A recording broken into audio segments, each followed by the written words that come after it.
What we're working on in the UMC Utrecht in the Netherlands is developing a learning healthcare system. But first, then I need to take you one step back. Why we want to do this is healthcare is getting complex more and more because we have a lot of evidence being generated, and we have patients on the other side that have multiple diseases that are chronic and they're aging also. And then actually there's a third factor, that we need to have value-based care. So we have to manage the costs too. So what our projects focus on is bridging the gap between this care and science, trying to meet the two so you can actually generate, and there's more of an incubator. So what the learning healthcare system is about is a cyclic approach, starting at routine care, analyzing the data from routine care, and then providing actionable insights into how you should proceed in practice. And what the project focuses on is all those three phases in a way. So if I would have to give you an example for the first part is that you have to make sure that the input data is of good quality. That means complete and accurate. So what we did is establish the Utrecht Cardiovascular cohort, which supports all departments taking care of cardiovascular patients in this particular learning healthcare system to collect and register the cardiovascular risk factors in a structured way in the electronic health record, embedded in the care processes. So neurology, cardiology, nephrology, all the departments are in on this. So we actually managed to increase the completeness of the risk factors up to 98, even 100%, which is very relevant because we have to start with knowing what the abnormalities are to be able to treat them, right? And then if you go into a second phase, if you do these analyses, you encounter missing data.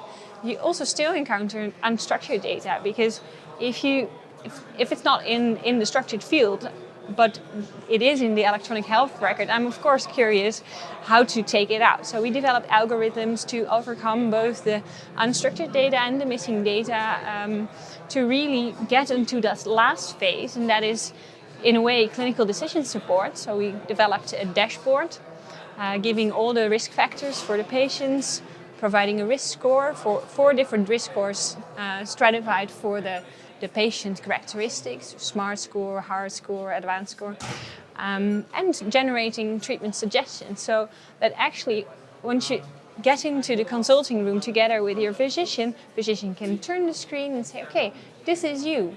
So according to the guidelines, you have to stop smoking, we have to give you a blood pressure lowering medication, we have to give you a statin.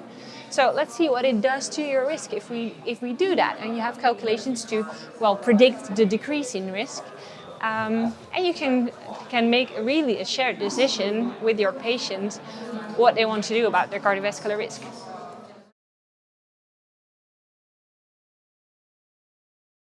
The project we're running is very multidisciplinary, but it's not only contained to physicians, so the clinical specialists, but also data scientists, programmers, biostatisticians, even anthropologists, because we're trying to change behavior here. And I think that makes me so enthusiastic for this project as well. It's connecting all these dots, because we have to learn in a way to understand each other, so speaking each other's language. In this conference, you have the AI specialist and you have the cardiologist, and we're right in between, making sure we understand each other and that the tech meets the needs from the clinician and from the patient. And the only way by finding this out is by doing. So just start.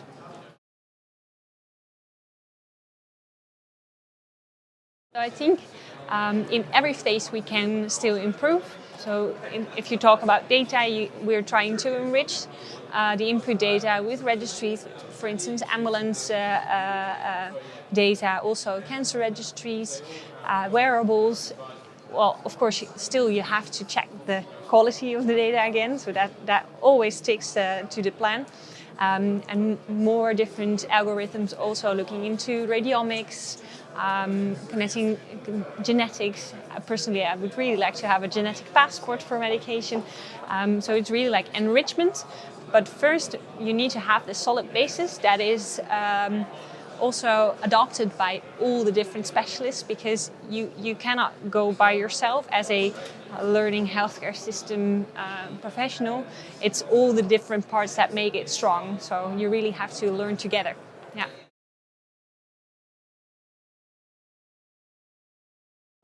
I think, and we talked about this yesterday also in one of the round tables with one of the patients, where do you put your computer? And you have your patient and your doctor relation, and then you have your computer, your AI, or all your tech. Let's just pile it on all. And I think, personally, I would like to see the computer as a third companion in the conversation. So the doctor is supported by providing the best care, but also the patient is empowered to make their own informed decision.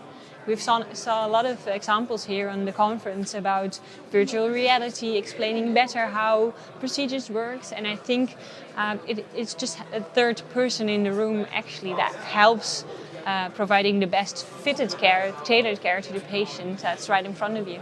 Yeah.